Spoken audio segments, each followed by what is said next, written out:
Ollie to sort of sum up now, give a couple of minutes and just brief remarks to finish the evening. So Ollie, do you want me to start? Sure. Okay. Well, I found it very interesting listening to what everyone's got to say. One thing I would I just urge to all of you, sorry, is that too loud, right? Is on the environment, it's politicians have got to catch up, because the majority of people are way ahead of where the political class is. We have seen in the last 5 years the number of people with solar panels on their roofs go from next to nothing to 500,000, which is an extraordinary achievement, and there are barriers in the way to stopping more of that doing. We've seen during the recession that one of the few sectors of the economy to continue to grow was the green jobs sector. It's inherently resilient. It grew at 5% a year while the rest of the economy was flatlining, and the UK is the world leader in offshore wind. So really it's up to politicians to demonstrate that they want to catch up with people on the environment. The action on climate change is hugely popular in poll after poll. Support for renewables is sky high, despite what you hear in sections of the press and from elements of politics. So I would urge you to champion, whichever of you gets elected, to champion the environment, both because it's the right and important thing to do, and because you'll be backed for it. It's what the vast majority of people want to see happening. I do also just want to finally put the challenge on this fracking promise, which has been raised a few times, and I'm delighted that 2 of the candidates have said that they've signed it. So I'll just read it out. It says, "If my constituency is at risk of fracking, I will oppose it. If my constituency is not at risk, I will oppose fracking nationwide." So I'd like to hear from the remaining candidates, yes or no, whether they'll sign that promise, and if they all do, notwithstanding that the Liberal Democrats don't currently have a candidate, then Brent will become probably the first frack-free constituency in the country. Thanks. I'm going to go in reverse order to the order that the candidates started. So Dawn, if you go first with summing up. Okay, so first of all, Labour did not create this economic crisis. It's an absolute myth. You can heckle me as much as you like. It's not true. It's absolutely not true. Subprime mortgages, come off it. I mean, it's actually quite laughable. But you know, what can you say? The Tories will say anything to try and cover up what they've done to our country over the last 5 years, and they should be ashamed, completely ashamed. So, I mean, basically, it's been great to be here today and have this debate about where we go forward on the green agenda. Yes, I'm completely behind it, of course, because we live and we breathe this air. It affects everybody. Whether you agree with climate change or not, you can't help but live it, because we live it every day. Summers get longer, winters get colder. It's called climate change for a reason. So therefore we do have to take it seriously, and political parties have to take it seriously. And you have my pledge and my promise that if I am lucky enough to be elected as your MP, that I will take it seriously. But not just by myself. I will take it seriously with the help of those people that know more than me. Because MPs are generalists in the main, so you are passionate about things, an expert on things, and you use people who have a better knowledge than you. And that's what I think makes a good person. That's what I think what makes a good MP. And as I say, I have been campaigning for many, many years from what's right and from what's wrong. Otherwise, I wouldn't do what I'm doing. I wouldn't stand in front of you asking you to vote for me if I didn't believe that I can make a difference and a change to Brent. I live here, I work here, and actually we are an amazing community. Our community is our strength. We are diverse, and we live cheek by jowl with people of different colours, different races, and it bonds and binds us together. Let nobody come and try and pull us apart. There's a class war and there's a race war, and let's stop that. Let's stop where this government's trying to divide us. Let's unite us. Thank you very much. More expenses for your jacuzzi then? That is liable. I'll have your name at the end of the evening, because I didn't claim any expense for a jacuzzi. But you know, it's a good attempt. A Tory at the back of the room trying to heckle. It's great. Okay, Stephen. Sad. I just want to start with the fracking issue before I do any summing up. Just to say the comment you made, Dawn, about the drawing upon the knowledge of other experts. I would have to say that in the last few days I've educated myself as far as possible about the fracking issue, and to respond to your challenge, I am happy to report that I will now sign this pledge, both for Brent and also nationally. So I'll have to just get to do that and incorporate that into my responses. And I think, just to reassure you, all the emails, and I've had 50 more today that have come through that I haven't been able to answer yet, I will do so.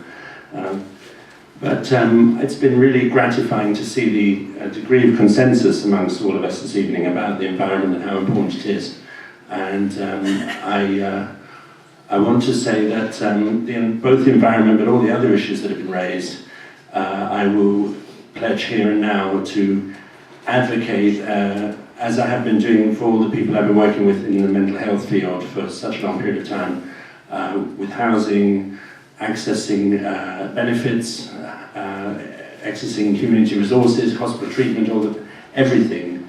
That background has enabled me to really fight and campaign for the needs of all the people I've worked with in my professional life. And if given the honour of representing you as your MP, I would absolutely be doing the same 24 hours a day, 365 days a year. Thank you very much. Thanks again for your questions. I think what the debate has demonstrated is that the environment and climate change is bound up and linked to a lot of other policy areas, whether it's food security, energy security, fuel poverty, air pollution, or local transport, our view on fossil fuels. These are all inextricably bound up. And one of my first opening remarks was to do with how climate change is also a justice issue.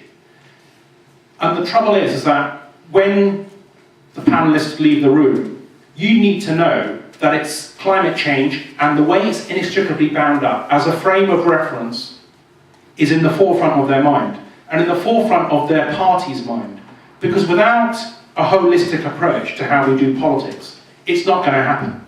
With the kind of politics which makes the bottom line, with the kind of politics that said, we're only going to give you free home insulation if you can understand this form, which is about debt finance, with the kind of mechanisms which are always looking at the profit motive, whether it's in the NHS or energy supply, you are not going to get to the place that we need to get. So that is understanding the price of everything but the value of nothing. But it's not even, ironically, pricing things according to their true worth. It's not actually costing things in terms of what it is to the planet.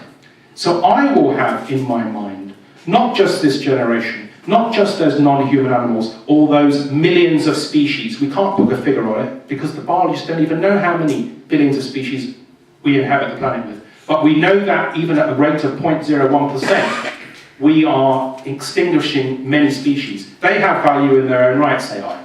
Those future generations who aren't around yet have a claim upon us. And I will have that in the forefront of your mind if I'm privileged enough to be elected as your MP. And yes, I do think I'm worthy of that. I think the Green Party is worthy of that. And you do have a unique opportunity. The Lib Dems are a busted flush here. I have quite a lot of respect for Sarah Teller. And no doubt the having to work alongside Michael Gove in that administration was a little bit too much for her. But there were a number of issues where she had the right idea. Whether it was Guantanamo, whether it was on Palestine, I think I'm her natural successor here. On those issues and also on the planetary emergency which we all face here in Brent as across the globe. Alan, and if you could respond to Ollie's question about fracking as well. Of course. So let's do the fracking thing now. So I've already told you I would oppose fracking in Brent. I didn't believe in highly populated areas.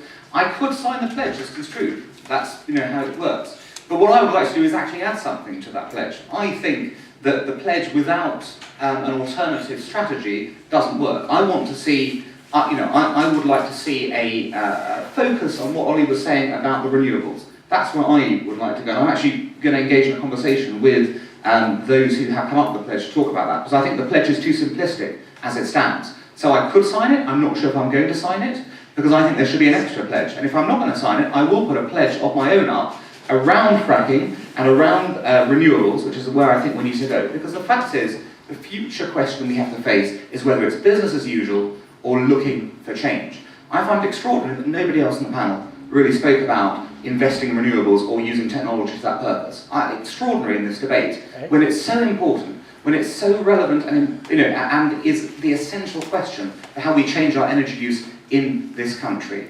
That's what I want to pitch on the environment. I want to use the technology we have to transform what we're doing. Under this government, we have done so well on renewables. 113% increase during this period in renewable energy, the electricity that's being used. And I'm sorry to say that for all the trumpeting we heard of credentials under the Labour government, when Labour left office in 2010, we were the third bottom country in Europe. The third bottom country in Europe for renewables. Only Malta and Luxembourg were below us. That's not the case anymore, because we've been championing that agenda and will continue to champion that agenda going forward. So again, I admire Dawn's passion. I think she is a passionate person. She's well known in the community, but I do find it extraordinary that she won't acknowledge Labour's part in the economic crisis. And even her reference to subprime mortgages, that occurred under Labour's watch. That industry boomed under her government, and she served as an MP in that government, ladies and gentlemen, as well.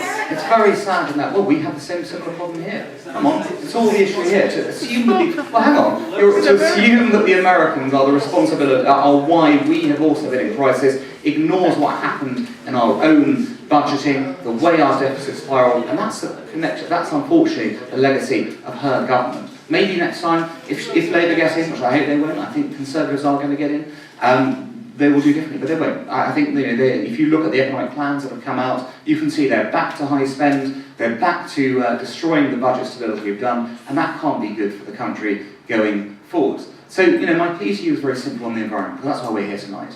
I think we have that future. It's really about looking at changing that usage and making the environment better in that way.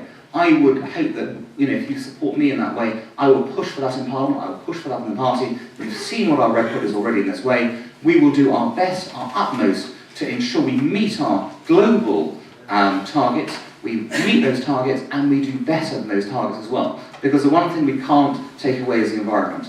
If it goes, you can't get it back. And that's something I passionately believe in, and I'll be supporting that to my utmost if I have to. Thank you. Thank you. I think it's been an extremely interesting evening, and I want to thank you very much to all the candidates for coming along this evening. And I also want to thank Friends of the Earth Brent for organising a really, really fantastic and interesting evening. And you can find Ian, put your hands up so people know who you are. Ian's there, and you can go and speak to Ian. Thank you. Speak to Ian for all the information about Brent Friends of the Earth local campaigns, and there's loads of leaflets and information at the back there about many of the issues that we've spoken about this evening. If you want to find out more about fracking, you can look up the fracking promise on the Friends of the Earth and Greenpeace websites. And yeah, so Can we thank you for sharing? Yeah. okay, thank you.